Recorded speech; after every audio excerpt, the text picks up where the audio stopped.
Hi Impact Coaches, welcome to this mini workshop on creating virtual courses that actually sell. My name's Capelli and I am a business growth coach, especially for coaches. And today I'll be teaching you how to validate, design and sell your own courses within your coaching business. All right, so let's get into it. Okay, so what types of virtual courses are there? There's so many, but for the purpose of this, I just included 3. So not to blow your minds, these are the ones you'll kind of see all the time coming up. So first off, we have evergreen courses. So these are virtual courses that you just film once and they're there forever. So they're pre-recorded modules that usually come with workbooks, quizzes, and different bonuses. Or next up, we have cohort-based. So these are generally groups with a start and an end date. They usually include weekly live calls, community access where people can communicate with each other in the cohort, and accountability follow-ups as well. And then we have hybrid courses. So this would be something like what I offer one-on-one. So it's your course plus one-to-one coaching and also access to bonuses and resources. Can anybody sell a course? So if you are a coach in health, wealth or relationships, can you sell virtual courses? Will it work for you? My answer to that is absolutely yes. Anyone can sell a course. Actually, any business, I believe, can sell a course. And that is because I used to sell courses as a hiking guide. And you might think, how on earth does a hiking guide sell virtual courses? For what? It's all about hiking. So when I ran Adventuress, which was a women's adventure company, I sold a course called the Confidence Outdoors course, especially for women. So my story is actually a funny one because when I first started out in business, I was really bad at business finances. So I didn't budget for the year. I would have these super high moments where I was earning loads of money, and then I would have slow and low periods, which is really typical in the travel industry, where I would sell not much and I'd be left struggling. So during one of those times, I was lying awake at night, like I do most nights, thinking manically, and I was thinking, what can I do to make some money? And it was almost like a sort of premonition came to me, and I thought, can I sell a virtual course? Would that work? I ended up putting on this course, the Confidence Outdoors course, essentially teaching women to go from zero knowledge about hiking and backpacking to being able to self-sufficiently get out there and map their own hikes, take their friends backpacking, go camping on their own. So taking them through a whole transformation period. And this went down incredibly well. I sold loads and it essentially saved my business. It not just saved my business, but it gave a massive boost to the revenue. So I would say absolutely yes, anybody can sell a course. It can work so well if you have an engaged audience. So why would you sell a course? What would be the point? With a lot of coaches, you usually hit your one-on-one ceiling after a while. So we see this especially with personal trainers who see clients one-on-one in person or online, and they've maxed out their calendar. They can't possibly see another client, or they want more freedom with their time. So if you've maxed out your calendar, you just have no time to do anything else, but you're always worried about saying no to clients or dropping clients because you kind of need that revenue there. Or you want to just pull in more money. Courses have the ability to literally rake in money, which is, of course, always a good thing for many reasons. And you want to help more people. We're all coaches because one of our number one values is making a difference or helping people. With courses, you can always sell one to many. That means serving tons of people in one go and spreading your message and your assistance to them far and wide. Will all courses sell? Most online courses don't fail because the content isn't good, but they fail because nobody wants to buy them. And that's because 90% of course creators build courses in a vacuum with no validation, no offer design, no sales or launch process. There's a very particular science that goes behind putting together and selling courses. And if it's not followed to a T, it could end up just completely flopping and put you off of courses altogether. So what are the 3 elements of course success? There's 3 main elements we see every time of hugely successful courses. Number 1 is the biggest thing of all, and that is showing the transformation. Again, if you're in the fitness industry, you're going to know how much clout this has when, especially if you're helping people to build muscle or lose weight, you kind of show that before and after scenario. So we want to do the same with courses. We want to show that there's a transformational journey. I realize I've actually spelled that wrong. Transformation. Yeah, great. All right, too late now. But yeah, we want to show that transformational journey. So who are they going to be at the beginning of the course? What journey are they going to go through?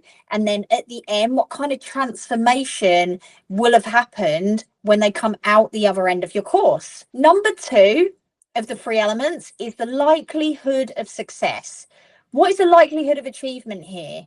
Have we kind of tested this course before and we've got lots of social proof to display that this definitely works for people?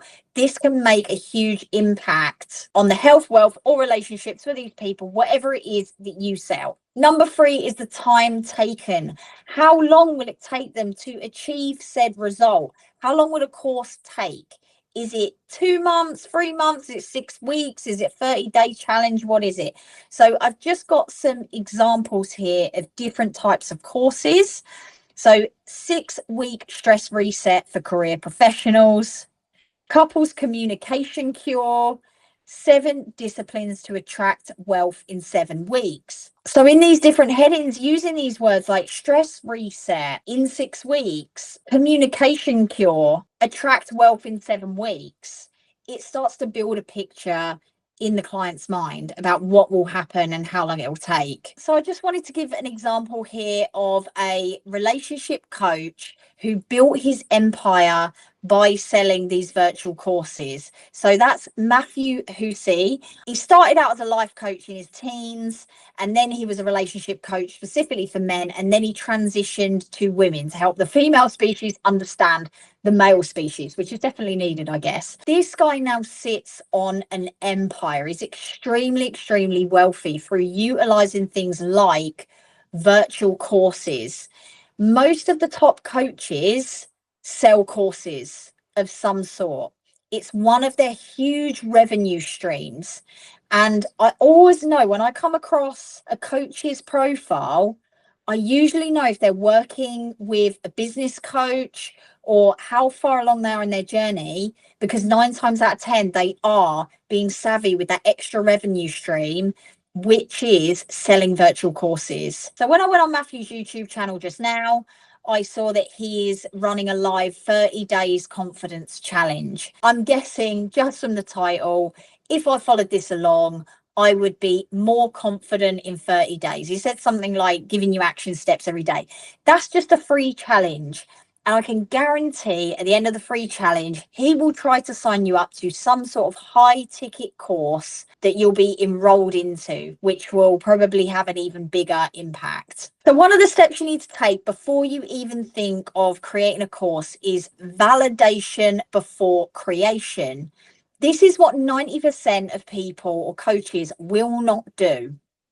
We need to validate the idea before we kind of put it out there, right? Because we'll think of a course and we will think, yeah, surely everybody wants this. Surely everybody's going to love this course. When the reality is that we've not even asked anyone. This just kind of exists in our head and we've not even tested this idea anywhere before. And we just go ahead and launch. Nobody buys, and then we feel really deflated. So we want to avoid that. So how do we validate a course idea? Point number 1 is make sure you're asking your audience. Assuming as a coach, you are building up your audience. If you don't know how to build an audience, you can find other workshops in this group to let you know how to do that. So we want to be asking our audience, whether that's through polls in a community group, polls on our Instagram stories, individually messaging people, asking on feedback forms, ask your clients face to face, what do you think about this? Why wouldn't you enroll to this? Why would you enroll to this? So just ask around and see if it's a good idea. If the reaction you're getting is, oh my God, I would love that, I would definitely sign up, you're probably onto a winner. If you get a reaction like, yeah, think of something else. Just keep testing, keep running those ideas. So option number 2, which is run by most 7-figure coaches, is they'll run a beta test course first. And this means at a very low value, so just a couple of £100 or maybe even free. Running for a value is always recommended first. Monetizing your beta test, because when it's free, people don't usually feel the motivation to continue. They're always more likely to continue if they put some money behind it.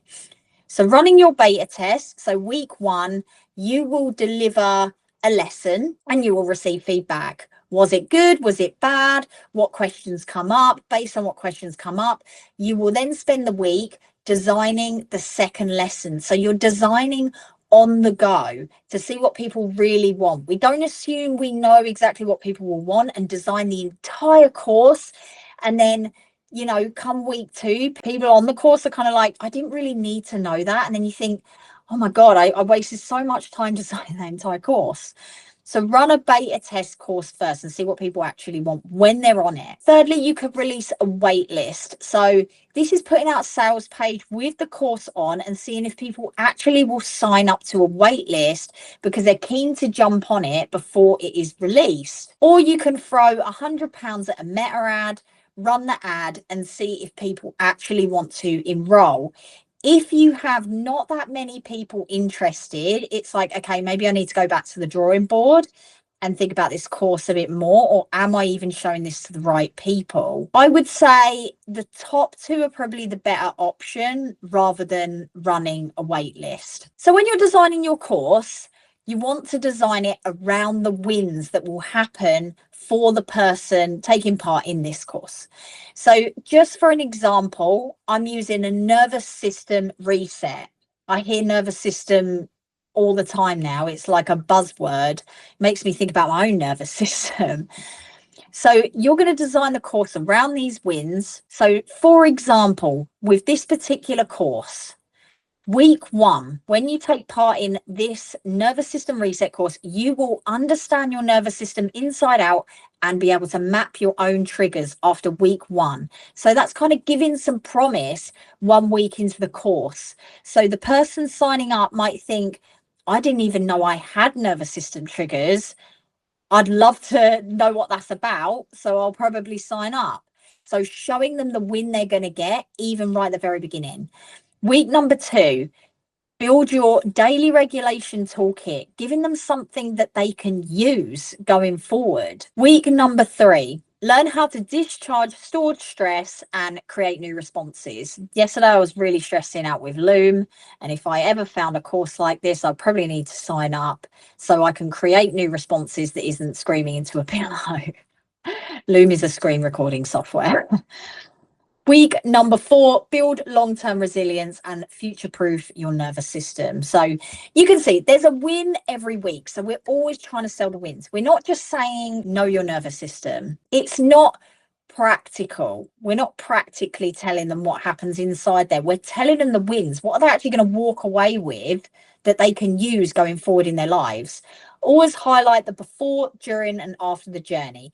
When they start the course, they might be a complete nervous wreck. And then during the course, they're going to have all these wins. And then after the journey, they're more regulated. They understand themselves, their triggers, and they feel good about life. So this is just an example, guys. It's not one you should use.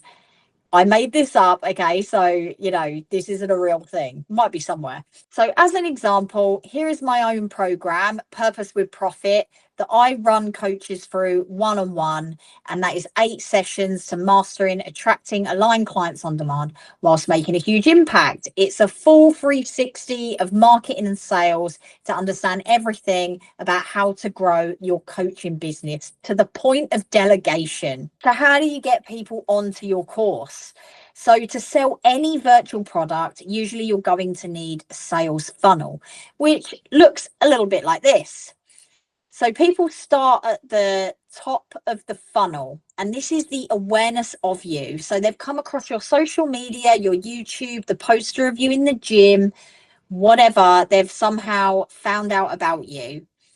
Then you offer some type of freebie. So whether that's a community, a PDF, an ebook, an informative video, it's some sort of free content about you that they could consume. And then they usually get a little teaser of your course, a little spoiler. As with Matthew that I showed you earlier, he's running a 30-day challenge. During that challenge, he's likely going to be dropping little hints about his main program. People are working with him for 30 days to get huge exposure to him, and they're getting little teasers of what life would be like if they work with him in his program. And then eventually, if they've come through the teaser, they'll come out the other end at the actual paid course. There's many sales techniques to sell a virtual course, but I'm just going to touch on one of them now. And this was a graph shown by marketing guru Neil Patel. He runs loads and loads of researches across various different companies to see what's working and what isn't marketing wise. And he showed that fear is one of the biggest drivers for purchasing decisions. When we say things like fear, that might be limited time availability. And this is why limited time only courses sell way better than evergreen courses. If people know that that course is just going to be there for a limited time only and then disappear forever, the likelihood of purchase is way higher. Or there might be limited spots. If you're letting people know, guys, there's only 5 places on this course, and once they're full, they're full. That might also, I don't want to miss out. I don't want that FOMO of not making it onto this course. There's also psychological influence techniques of, if you don't do this course, you are going to live without. It's not very ethical to sell like this. I'm somebody that likes to highlight the positives rather than play on fear, but it is one of the things. I'm just making you aware because you might now see it all the time. Now I've brought your awareness to it. So what could this do for your business in particular? So if you have a one-on-one client capacity, this could help you smash through that one-on-one ceiling. You can make a bigger difference by serving one-to-many rather than just one-to-one. You can sell the knowledge you have, because if you see people in person, this is more for personal trainers if you're watching. So you teach a lot of things physically. There's also a mountain of theory that you know. I was speaking to one of my clients.